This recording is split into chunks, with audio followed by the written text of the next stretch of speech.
Good day mga boss. Ito yung day 1 ng tutorial ng radiator flashing. Dito nga, maglalagay tayo ng flashing liquid.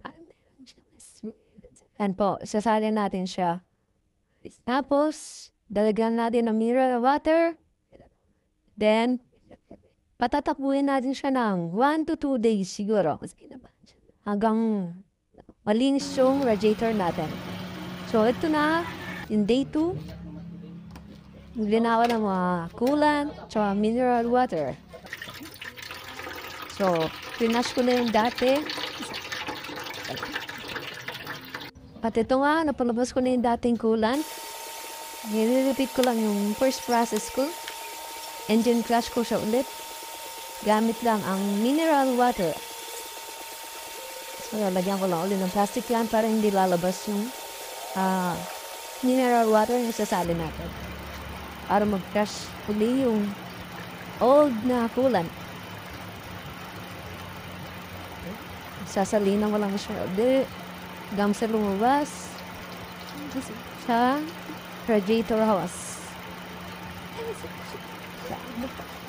Yan.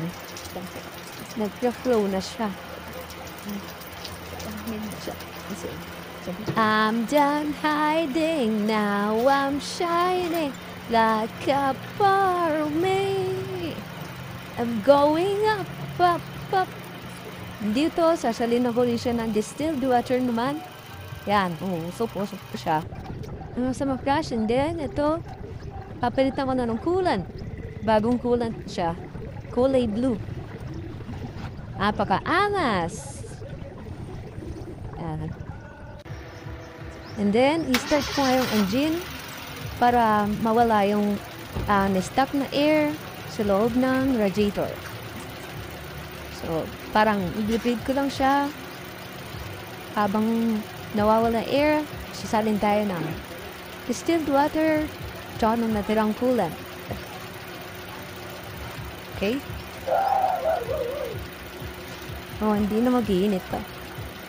And dito, tatanggalin ko na yung reservoir para malagyan ko na ng coolant. Para dun na rin siya kukuha kapag mainit na ang ating radiator.